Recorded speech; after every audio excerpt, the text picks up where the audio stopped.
Beerihii ayaa leeday oo beerihii ayaa biyihii waayay.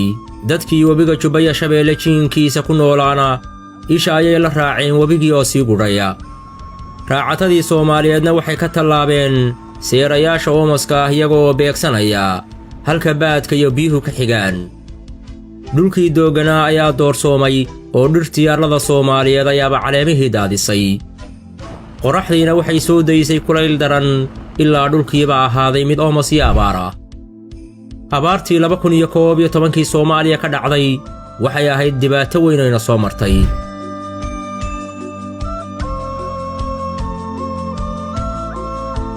Tabaale adduun ayaana hesho lugteenu iyadoon talaabsan karayn. Dadkii Turkigaana taageero tisqaad iyo haddaan wax tiigsan karnaa.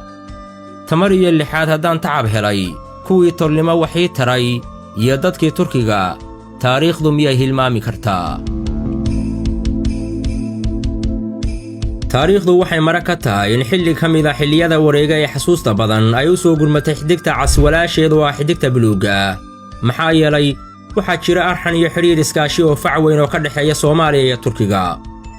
xiriirkaasi waa mid soo jireen ah oo gaaraya boqolaal sannadood ilaa qarnigii 16aad 1532 dagaaladii Axmed Gurey iyo boqortooyadii Amxaarada Turkiga oo waaga ahaa boqortooyadii Cismaaniyiintu waxa ay u soo gurmadeen taageero ballaaran oo gacan iyo hiil iyo hooba lehna ay siiyeen Axmed Gurey iyagoo u soo gurmanaya xadaaradihii waaga jiray qayb weyn ka ahaa Turkiga Cismaaniyiintana waaga ahaa quwadihii dunida kulloolamiyo kuwa ugu weyn ka mid ahaa joogitaan la taaban karo oo waxgal ah ayay ku lahaayeen geyiga Soomaalida iyo geeska Afrika guud ahaanba khaasatan Soomaaliya waqooyiga Soomaaliya waxay lahaayeen joogitaan rasmi ah iyagoo magaalada Berbera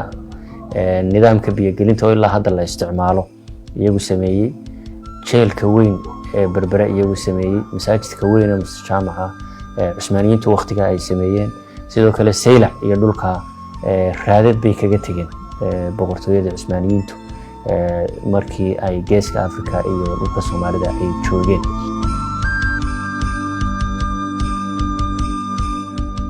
qarnigii tagay markii ugu horeysay ee safaarad Soomaaliyeed laga furay magaalada Ankara 1976 halka Turkiguna ay safaarad Muqdisho ka furteen 1979 wixii xilliga ka dambeeyay labada dal waxay lahaayeen xiriir saaxiibtinimo oo aad u dhow.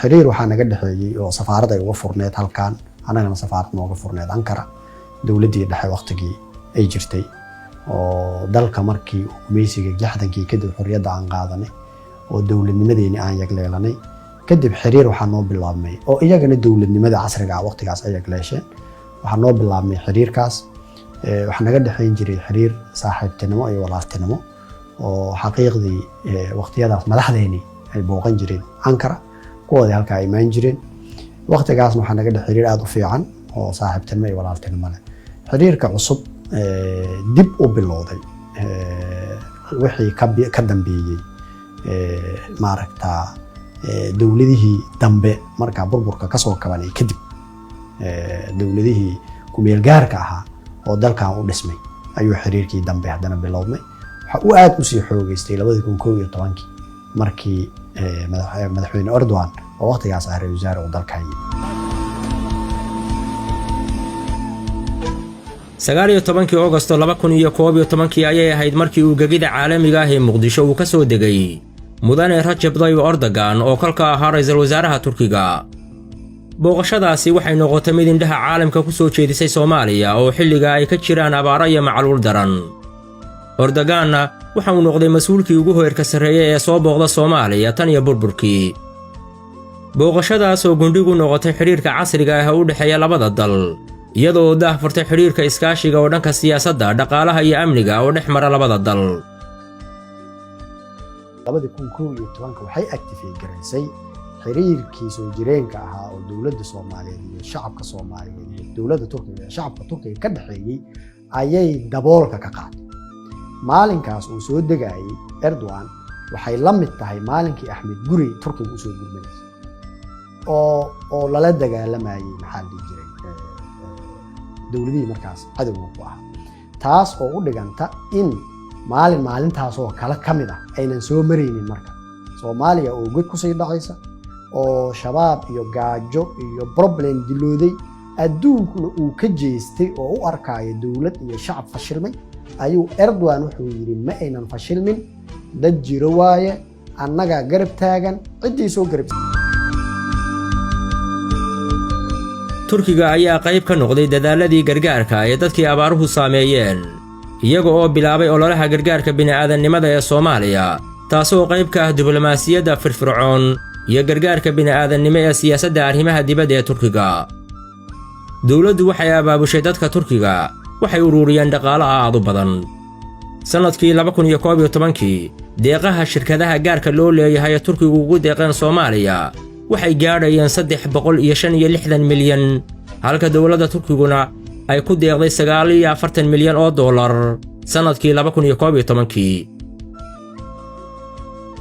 wakaaladda iskaashiga iyo isuduwidda Turkiga ee TİKA ayaa soo gabagabaysay in ka badan 800 oo mashaariic oo iskaashi horumarineed ah oo ay ka fulisay Soomaaliya caafimaadku wuxuu ahaa aag si weyn diiradda loo saaray 85 milyan oo dollar oo Maraykan ah ayaa lagu kharash gareeyay dayactirka cisbitaalka Digfeer ee Muqdisho oo loogu magac daray isbitaalka tababarka iyo cilmi baarista ee Soomaaliya Turkiga dawladda Turkiga ayaa sidoo kale bixisay socodsiinta 2 cisbitaal oo ku yaala caasimadda oo ay ka howlgalaan dhakhaatiir Turki ah cisbitaalka Digfeer oo la daahfuray sanadkii 2014kii waxa uu leeyahay 250 sariir oo bukaanka loogu talagalay iyo 6 saalada qalliinka waxa ka howlgala 850 shaqaale caafimaad ah guud ahaanba dadka ka faa'iideystay adeegga caafimaad ee cisbitaalka Digfeer waxay gaadhayaan ilaa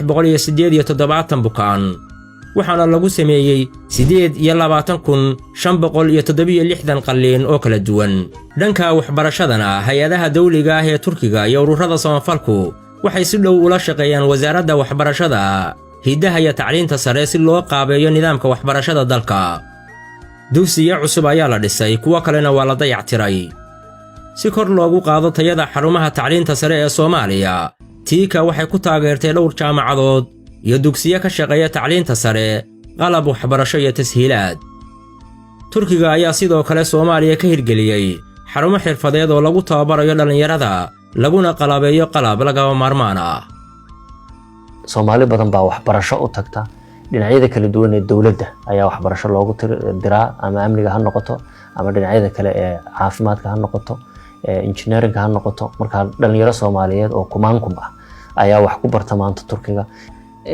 dhalinyaro ila mid ah oo dalka Turkiga wax ku soo baratay waxay joogan hay'adaha dawliga ah kuwa private ka ama gaarka loo leeyahay ganacsiyada magaalada ka furan saameynta ay ku leeyihiin kobaca iyo horumarka dhaqan-dhaqaale ee bulshadana waxa laga dareemi karaa doorka ay ku sameeyeen dhalinyarada wax ku soo baratay dalka Turkiga marka sharaf gaar ah inoo tahay inaan dalkaas wax ku soo baranno fursadaheena la sii ka faa'iideysano isla markaana aan qayb ka noqono xoojinta xiriirka labada wadan ee Soomaaliya iyo Turkiga Soomaaliya iyo Turkigu waxay lahaayeen xiriir aad u fac weyn sida taariikhda iyo aasaartu ay qirayso xilliganna wuxuu Turkigu aad u danaynayaa kuna guuleystay ilaa xad xeeladaha dhaqaale ee qaaradda Afrika maadaama Turkidu dawladda Turkigu ay rabto ganacsigeeda iyo warshadaheeda inay ku baahiso Afrika oo qorshahaasi ugu jiro qorshayaasha dhaqaale ee istiraatiijiga ah Soomaalidu halka fursad weyn bay ka heli kartaa maadaama ganacsiga ay ku fiican tahay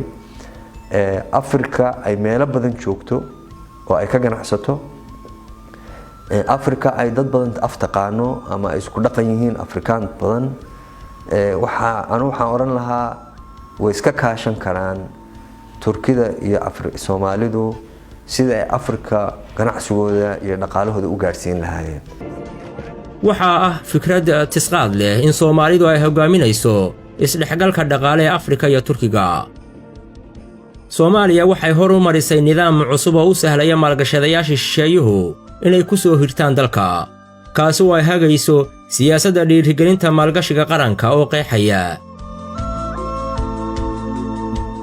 istiraatiijiyadaas waxaa ku xusan sektarada u baahan maalgashi ajaanib oo degdeg ah laga yaabo in maalgashiga gudaha ee Soomaalida uu ka gaabiyay ama aanay tabar dhaqaale oo gaarsiisan aysan u haynin raasmaalkiisa marka la fiiriyo. Sektoradaas 10 sektor way guud ahaan 5 baa waxay noo yihiin priority-ga hore.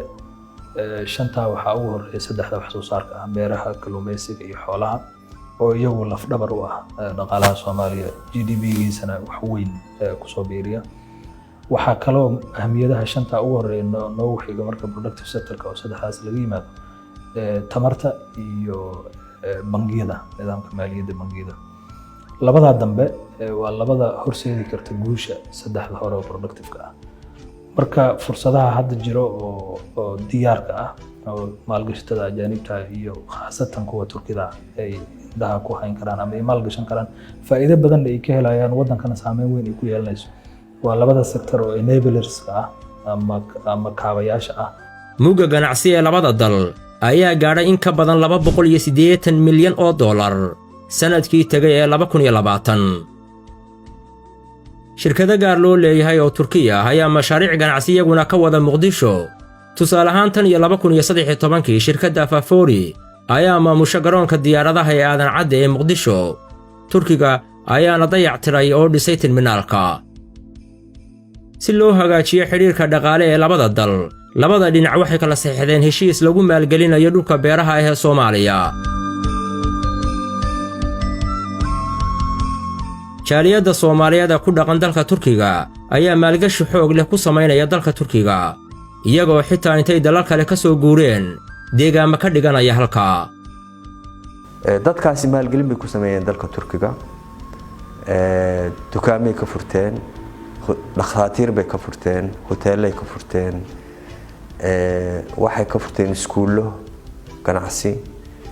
waxay ka dhoofiyaan dalka Turkiga alaabaad u tiro badan oo Soomaaliya kaliya uma dhoofiyaan, waxay u dhoofiyaan adduunka oo dhan bay u dhoofiyaan. magacay doonaan ha ku dhoofiyeen, laakiin Soomaalidu maadaama dad ganacsi ku firfircoon yihiin, haddeer waxay ka muuqdaan alaabta dalka Turkiga laga dhoofiyo aad bay uga dhex muuqdaan. Soomaalidu waxay kale ku soo kordhisay dalka Turkiga dee guryo ka iibsadeen oo way degeen. waxay u yimaadaan caafimaad oo dalka Turkiga wuxuu hadda ku biiray wadamada adduunka waxaan loo yaqaan dalxiisayaasha caafimaadka ay u tagaan. waxay ku soo kordhiyeen aad bay ugu yimaadaan caafimaadka, lacag fara badan baa ay kaga baxda Soomaalida caafimaadka dalka Turkiga. iskuuladay dhigtaan, jaamacadahay dhigtaan oo lacag ku bixiyaan. ardayda 5,000 gaadhaysa ama ka badan waxa scholarship ku dhigta 600 oo arday. inta kale oo dhan jaamacadaha lacag ay ku bixiyaan. xiriirka u dhaxeeya dawladaha Soomaaliya iyo Turkigu waxa uu keenay inay iskaashi xooggan ka sameeyaan dhanka amniga iyo la dagaalanka argagixisada. iskaashiyadaas oo keenay inay Turkigu ay Soomaaliya ka furaan xarun tababar oo lagu horumarinayo tayada ciidanka Soomaaliya. Sebteembar 2017 ayaana xadhigga laga jaray xarunta tababarka ciidamada ee Turkisom si loo gaadho higsiga qaranka ee xasilinta dalka. weyn ayay kuliyaddaanu ku leedahay jiritaanka dhismaha ciidanka hadda lagu nastay dalkeenu leeyahay. qaybta ugu muhiimsan ee ay ka qaateen waxay tahay waxa laga garan karaa maanta ciidankeena doorka uu ka qaatay la dagaalanka argagixisada. runtii waa taariikh baldahaba leh, waa taariikh aan la inkiri karin, waa taariikh ay ummad u gasho tii ugu wanaagsaneeday marka runta laga hadlo. xarunta Turkisom oo ah mid si casri ah loo dhisay lana qorsheynayo inay si baaxad leh u soo saari doonto saraakiil iyo ciidan tayo sare leh, waxay dalkeena ku soo kordhisay xirfad iyo tayo aad u heer sareysa. dhismaha xaruntan iyo qalabaynteedaba waxa lagu bixiyay malaayiin dollar, taasina waxay ka turjumaysaa xiriirka adag ee labada dal u dhaxeeya.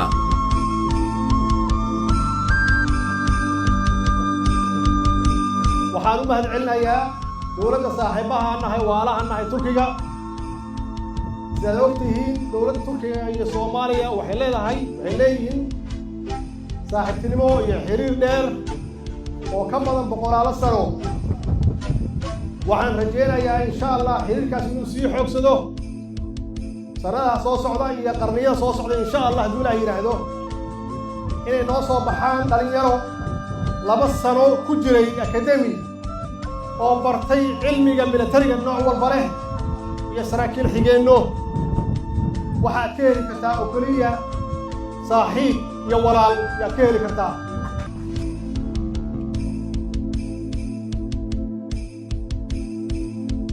dharaaruhu kala dhowrasho iyo xasuusa badane 19 bishii 8aad gaar ahaana sanadkii 2011 wuxuu si saxan oo la yaqaano ugu suntan yahay qalbiga ummadda Soomaaliyeed. kulkii ay soo gurmadeen walaalahooda Turkiga uu hogaaminayo Erdogan.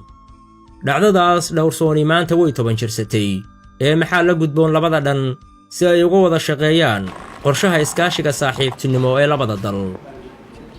waxaan qabaa haddii aynu sii adkayno xiriirkaas in Turkiga iyo Soomaaliya ay noqon doonaan laba dal oo mataana ah oo walaal ah, waxyaabo badan kala faa'iida, waxyaabo badan kala kororsada, waxyaabo badan iska kaashada.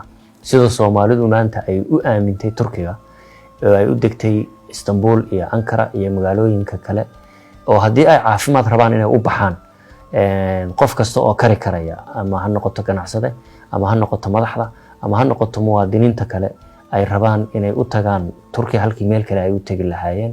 haddii ay rabaan waxbarasho ay door bidayaan inay Turkiga u tagaan iyagoo meelaha kaleba raba inay tagaan. haddii ay rabaan iskaashi kale ay rabaan inay ka bilaabaan Turkiga. waxay tusaysaa Soomaalidu siday u aamintay saaxiib iyo walaal weyn oo u soo kordhay oo ay ku tashan karaan, iskuna tashan karaan. waxaan leeyahay xiriirka Soomaaliya iyo Turkiga ha noolaado, xiriirka Soomaaliya iyo Turkiga ha quweysto, ha adkaado, labada dawladood iyo labada shacabna ha jiraan, ha joogaan. waa mahadsantihiin. waxaan leeyahay hambalyo hambalyo hambalyo. wasalaam. Distinguished guests, excellencies, ladies and gentlemen, Assalamu alaikum wa rahmatullahi wa barakatuh. It's a great honor and privilege to welcome you all to Villa Somalia, the presidential office of the nation tonight, to celebrate the 10th anniversary of the strengthening of bilateral relations between Somalia and Turkey. I wanted to recognize our honorable and distinguished guests from Turkey who are with us tonight. Welcome to Somalia, your second home. Soo dhawaada. Hosh Geldinisi. Today, the 19th of August 2021. mudanayaal iyo marwooyin, farxad ayay ii tahay inaan caawa idinku soo dhaweeyo madaxtooyada qaranka oo aynu ku xusayno 10 sano guurada ka soo wareegatay dib u cusboonaysiinta xiriirka laba geesoodka ah ee ka dhaxeeya Soomaaliya iyo Turkiga. waxaan si gaar ah u maamuusayaa walaalaheena Turkiga ee caawa inala jooga. ku soo dhawaada Soomaaliya oo ah gurigiina labaad. soo dhawaada. maanta oo ahay 19 Agoosto 2021 waxa ay ku beegneen 10 sano guurada ka soo wareegtay markii madaxweyne Rajab Tayyip Erdogan iyo wafdi uu hogaaminayo oo ay kamid ahaayeen golihiisa wasiiradu ay booqasho taariikhiya ku yimaadeen Soomaaliya. xilligaas oo ay ka jireen dalkayaga xaalado bini'aadanimo oo daran. xaqiiqatan Soomaaliya waxa ay markaas ku sugnayd mid kamid ah xilliyadii ugu darnaa taariikhdana soo martay, iyada oo inta badan bulshada caalamku ay sheeda naga daawanayeen ayuu madaxweyne Erdogan yimid dalka isaga oo xilligaasi dib u soo cusboonaysiiyay xiriirka iskaashi iyo saaxiibtinimo ee ka dhaxeeya labada shacab iyo labada dawladood ee walaalaha ah, taasi oo dhig joojin u noqotay dhibaatooyinkii ka dhashay abaarihii ba'naa ee ka jiray Soomaaliya xilligaas. We are especially grateful and proudly celebrate the inaugural Somali-Turkish Day tonight. Excellencies, ladies and gentlemen, Somali-Turkish relations are truly historic, dating back to the Ottoman period. Today, our strong diplomatic relations have created new opportunities for collaboration and partnership in all areas of mutual benefit. mudanayaal iyo marwooyin, xiriirka Soomaaliya iyo Turkigu waa mid soo jireen ah oo ku siman xilligii boqortooyadii Cusmaaniyiinta. maanta xiriirkeena diblomaasiyadeed ee dhidibada adagi waxa uu labadeena dawladood u abuuray fursado badan oo ah dhinacyada ganacsiga, amniga, kaalmada bini'aadanimada iyo isdhexgalka labadeena shacab. xiriirkeenu waxa uu Soomaaliya u suurtageliyay in diyaaradda Turkish Airlines ay dalka ku timaado duulimaadyo caalami ah, taasi oo noo fududaysay inaan ku xirnaano dunida inteeda kale. taageerada walaalaheenna Turkigu ayna siiyaan waxa ay suurto gelisay inaan dib u dhis ballaaran ku sameeyno dhinacyada caafimaadka, ammaanka, waxbarashada, dhaqaalaha. sidoo kale waxa uu xiriirkeena wanaagsan suurto geliyay inaanu dib u dhis ballaaran iyo maalgashi ku sameeyno kaabayaasha dhaqaalaha ee wadooyinka, garoonka Aadan Cadde iyo dekedda Muqdisho. maalgashigaasi oo ku dhisan is-aaminaad iyo dheef wadaagnimo. mudanayaal iyo marwooyin kasakoo fursadaha guud ee aan horey u sheegay waxaa jira caqabada guud oo ay wajahayaan Soomaaliya iyo Turkiguba. caqabadahaasi oo ay ka mid yihiin dhibaatooyinka isbeddelka cimilada, cudurka safmarka ah ee COVID-19 oo saameyn dhaqaale oo xoogan ku yeeshay dunida, ayna muhiim tahay in si dhaqsi ah looga soo kabto. dadka Soomaaliyeed waxa ay garowsan yihiin dhibaatooyinka ay horseedeen isbeddelka cimiladu.